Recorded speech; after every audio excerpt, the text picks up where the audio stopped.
చేస్తున్నారు. వీళ్ళు యాక్చువల్లీ మన రెడ్ సీలో స్విమ్మింగ్ చేస్తూ ఉంటారు. ఎందుకంటే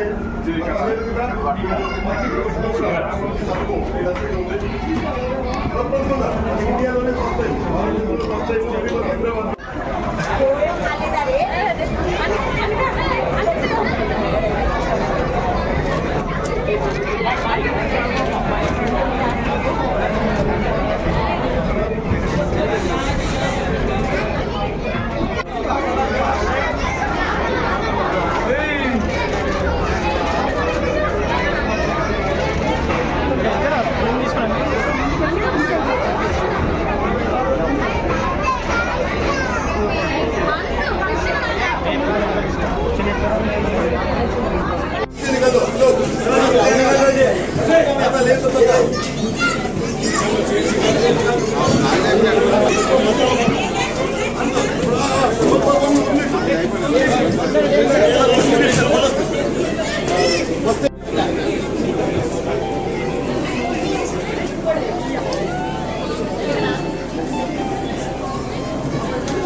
మొట్టమొదటిసారిగా మన హైదరాబాద్ నగరంలోని హెచ్ఎండిఏ గ్రౌండ్స్ లో మూసాపేట్ ట్రక్ పార్కింగ్ గ్రౌండ్స్ లో ఈ మెరైన్ పార్క్ ఎగ్జిబిషన్ స్టార్ట్ చేసి 15 రోజులైంది.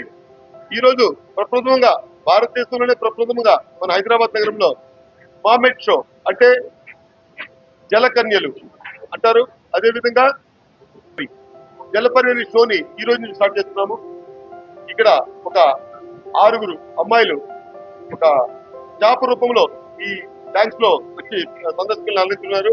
వీళ్ళు యాక్చువల్లీ మన రెడ్ సీలో స్విమ్మింగ్ చేస్తూ ఉంటారు. ఎందుకంటే అదేవిధంగా వీళ్ళు పసిఫిక్ కోస్ట్ లో కూడా స్విమ్మింగ్ చేసే అనుభవం వీళ్ళందరికీ ఉంది. ప్రప్రథమంగా మన ఇండియాలోనే ఫస్ట్ టైం, భారతదేశంలో ఫస్ట్ టైం, అది మన హైదరాబాద్ లో స్టార్ట్ చేయడం మాకు ఎంతో గర్వకారణంగా ఉంది. ఈ ప్రదర్శన ఈ రోజు నుంచే స్టార్ట్ చేస్తూ ఉన్నాము. వీళ్ళు ఈ కళాకారులు ఎవరైతే ఉన్నారో ఈ జలపరీలు ధరించి స్విమ్మింగ్ చేసేటువంటి వారు వీళ్ళు వితౌట్ బ్రీత్ దగ్గర 1 minute కంటే కూడా ఎక్కువ టైం వీళ్ళు బ్రీత్ తీసుకోకుండా వాటర్ లో వాళ్ళకి హాబీ అది. ఇక్కడ ప్రపంచంగా చెప్పాలంటే వీళ్ళందరూ కూడా విదేశాల నుంచి వెళ్ళి ఇక్కడ తీసుకురావడం జరిగింది. వారితో కూడా మీకు ఇంటర్వ్యూ పెట్టడం జరుగుతుంది. ఈ ప్రదర్శన ముఖ్య ఉద్దేశం ఏంటంటే ఈ రోజుల్లో ఎగ్జిబిషన్ సందర్శకులు చాలా తక్కువగా ఉంటారు. అందుట్లో సుమారుగా 8 కోట్లు ఖర్చు పెట్టి ఈ అతి భారీ ప్రాజెక్ట్ ఇక్కడ భారీ టనల్స్ ని ఇక్కడ మనం ఏర్పాటు చేద్దాము. దీంట్లో రకరకాల చేపలతో పాటు అదేవిధంగా దగ్గర 250 అడుగుల అండర్ వాటర్ టనల్ కూడా ఈ ప్రదర్శనలో మనం పెట్టడం జరిగింది. దీంతో పాటు స్క్యూబా డ్రైవ్ చేసిన కోసం 10 మంది కళాకారులు ఇక్కడ స్క్యూబా డ్రైవ్ చేస్తూ ఉంటారు. అంటే ఈ వేసవి హాలిడేస్ ఎంజాయ్ చేసిన కోసం చిన్నారి పిల్లలతో పాటు పెద్దలకి, అదేవిధంగా హైదరాబాద్ నగరంకే పరిమితం కాదు, మన రాష్ట్రం మొత్తం ప్రజలు ఎక్కడైతే విజిటర్స్ ఉంటారో, మన టూరిస్ట్ ఎవరైతే ఉంటారో హైదరాబాద్ చేస్తుంటారు. కాబట్టి ప్రతి ఒక్కరు కూడా only entertainment place in Hyderabad HMDA ground మూసాపేట్లోని మన ట్రక్ పార్కింగ్ గ్రౌండ్స్ లో ఈ ప్రదర్శన ప్రతి ఒక్కరికి తల తెలిసిన విషయమే. ఈ ప్రదర్శన రేపటి నుంచి మధ్యాహ్నం 11 గంటల దగ్గర నుంచి రాత్రి 10 గంటల వరకు ప్రదర్శించబడుతుంది. సందర్శకులకు కావాల్సినటువంటి పార్కింగ్ సౌకర్యాన్ని కూడా ఇక్కడ మనం అతి భారీగా ఏర్పాటు చేశాము. ప్రతి ఒక్కరు కూడా వచ్చి మీ విలువైన హాలిడేస్ ని ఎగ్జిబిషన్ ఎంజాయ్ చేస్తారని ఈ ప్రప్రథమంగా ఇండియాలోనే ఫస్ట్ టైం మేము ఆర్గనైజ్ చేస్తున్నటువంటి ఈ జలకన్యల ప్రదర్శనని అందరూ తిరిగి ఆనందపడతారని మీ ద్వారా మేము తెలియపరుస్తున్నాము. Thank you.